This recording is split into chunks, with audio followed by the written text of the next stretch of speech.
Hi, everybody. Yeah, so like Mr. Bowick said, thanks a lot for coming out on such a nice afternoon. I'm Joe Boxman, as she said, in my first year of an MA in Japanese literature in the department over there. And so I want to thank also the department and the office of the Japan Study Office also for putting this talk on today. So right, and Terry Gallagher, actually, I'll talk about something that he's been doing a little later because he's put out a book, if you know Toenjo. He's a sort of sci-fi writer, and they were nominated, the book was nominated for the Phil K. Dick Award, which I guess is a big deal in sci-fi. So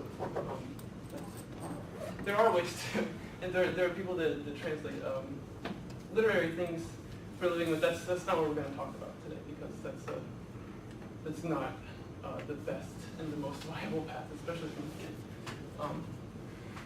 So first of all, we'll start off.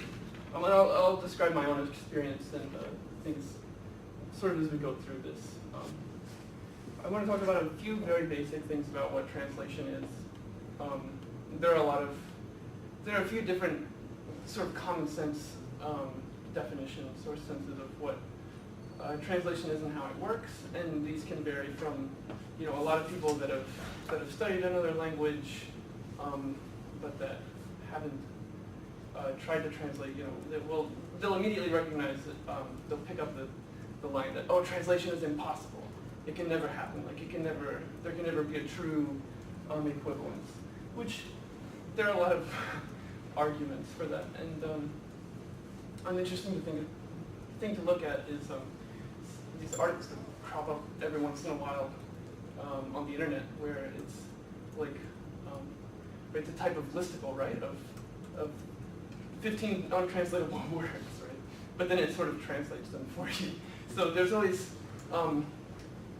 right. The other common sense sort of definition is that you're going to have a one-to-one equivalence in all cases, or in most cases. But neither of these extremes are really the case, I don't think, because translation is always sort of an act that compromises and finds the middle, right? So, and by when you're reading a translation and you see a footnote that explains something cultural, that explains something about a term, or when you see a source term sort of left in the translated text, samurai is like italicized, right, or something, that sort of both at the same time it calls attention to itself the difficulty of translation and suggests impossibility, because if you bring the source term into it, then maybe it's not translated. Right? So is it impossible, but then you still have it situated within the rest of the work, sort of, so maybe you're making it possible. And right, literary people will tend to say that right, it doesn't do it justice. It doesn't do justice to the source, or it doesn't really. It's not successful as a translation. So the literary end is more where people will say it's sort of impossible, but then things are always being translated in any case. And the business/commercial sort of realm, which is what we're going to really talk about today, though, is again the opposite of that. So people sort of expect a one-to-one equivalence all the time, and as a translator in any capacity, you sort of have to negotiate with people's senses of what translation is, and those can be very difficult. And it's even more right.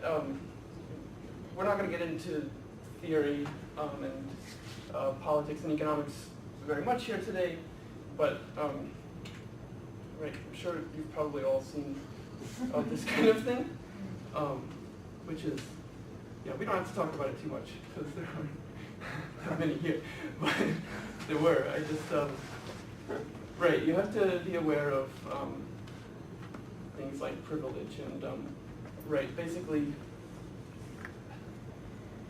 everybody, but especially certain people who have more privilege and power, just need to be aware that this is going on. So read Peggy McIntosh's The Invisible Knapsack, and a lot of it applies. That's all I'm going to say about that. But right, when you're using someone else's voice, when you're speaking for someone else in a different position than you, and getting money for it, you have to give it serious thought. But we're going to get into the real things that I want to talk about today, which is there's sort of two components to a job path, or different job paths that you can take to get into translating or translation-related work. And I had this on a previous slide, and this is something that people doing business and commercial translation will gripe about a lot. Like, translating is carrying over written text, rewriting written text, text into English or whatever the target language is. Interpreting is right, standing up or sitting in a booth with a lot of people. If you say I'm a translator, they imagine you at the UN, right, with the two little flags on your thing and a headset, right, sort of interpreting. So to go over these briefly, freelance. These aren't very strictly separated categories, but freelance is basically self-employment. You work for yourself, you work remotely, and you have a number of clients that you get work from. In-house is, what I'm talking about here is employment at a company where you translate, interpret, and somehow use your skills to go between languages in a lot of different capacities.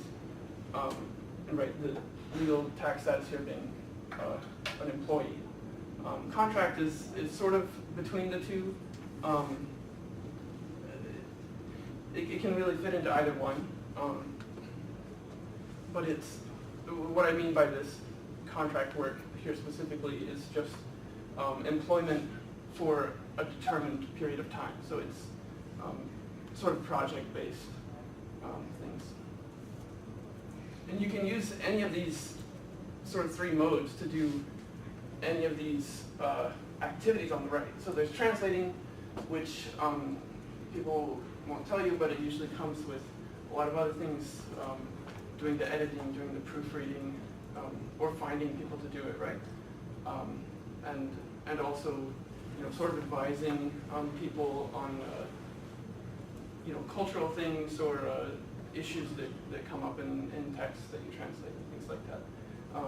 Document review is a really interesting arena to work in and can make a lot of money, but it usually falls under the contract category, and I'll talk about that more later. Interpreting is right. It's when you're in the room or on the Skype call or whatever between the two people or the two groups that are talking to each other. I'll talk about that a little bit, but that's not. I'll talk about it because I've done it before, but it's not one of my favorite things to do. That's more about my personality, but I'll give you a little bit on that. Localization and something people will call post-MT editing. Localizing, I wanted to include both of these, but I'm not really going to spend time on them for two different reasons, different reason for each one. Localizing is something that I really don't have any experience in. It sounds like the next talk, right? That's when localization normally refers to, it's not just a text that you're translating, but it's a text sort of embedded in some kind of other apparatus, like it's software or it's a game or it's websites, in the coding and stuff like that. So I don't really know, but it takes a little bit more. It's better to have people who know how those, right, how software works and how websites work and things like that. I have a very good friend who localizes video games. And he loves that, and I think it's good, but right, it's just not for me because of the technology gap. Post-MT editing is probably a scam if someone asks you to do it, honestly, because this means this is something that people will ask people to do. They'll take a huge pile of documents, run them through Google Translate or some proprietary machine translation engine that they have, and it will, in the case of Japanese to English, I don't know if you've ever used Google Translate with between like two non-Romance languages, right, or something. It's just it's not pretty, right? It doesn't go anywhere. What is the MT stand for? Oh, machine translation. Okay. I'm sorry, and I'll make a distinction later. It's not the same thing as CAT or computer-assisted, computer-aided translation, which is much different. And that's the thing that people get confused about. But so right, we'll talk about each of these a little bit. But first, just briefly, what I do personally most of the time, Japanese to English translation. And the reason is because it's easier for me. There are people who translate into their non-native languages, and designations, right, of nativeness are tricky. But to keep things simple, this is safe for me. So I do because I can read Japanese well and I can write English passably well. So right, things end up being advertising, copy, press releases, product catalogs, and right, these aren't really the catalogs and product lists and specifications and stuff like that aren't for a Tamagotchi, or it's not for something like fun or like creative or exciting or or anything like this. It's usually for industrial products and tools and machines like this. I mean, you learn a lot of things doing things like that, right? I'll get into it later, and I've worked in factories and production-oriented facilities a lot. But when you do these kinds of things, it's important to be able to make sure that you can do enough research, because usually the things are out there in English as well and in other places in Japanese. So you need to just make sure that you know what you're talking about. Internal documentation. There are a lot of things that global companies that have maybe Japanese parent companies and subsidiaries in other places, even if they'll usually have a place in the U.S., but even if they don't, English will often be what's used to talk different elements of the company to talk to each other. So that's it's very boring. Sort of you have to know what they're doing, so you have to be able to communicate with them. Contracts, right? I'm going to stop listing these things. They're so boring. I mean, no, it's right. It's interesting, but in sort of a geeky way, right? So if I it's interesting to me on a certain level to pick apart the specifications for a lineup of industrial machines that make the machines that make the wafers for semiconductors or something like this. It's fun. It's fun if you like that kind of thing. And in my case, the way that I've gotten to do this is I got my BA from Earlham, and well, technically I started working at TBK, which was the factory I worked at. My last year, so I worked there my whole senior year of my undergrad, and then a year after that. And then I moved to Seattle, and was working at Maikawa Bar, if any of you guys know it. It's a really good place actually in the university, or in the international district. And sort of just trying to get some freelance translation off the ground, and I've also done document review in there too. And there are more exciting things than this that come up as well. Like I translated an abstract for an MA thesis that was about automotive. So like a very, very old thing that's sort of like something I'm like into as a graduate student, right? I translated a couple of books on like spirituality. You know, it was fun and interesting. So I want to give you a very basic overview of the way that in this arena of translation, how projects get done, basically. There's going to be some kind of an offer or a request. Someone will approach you with a text. Hopefully they'll have a text. Sometimes they won't have a text.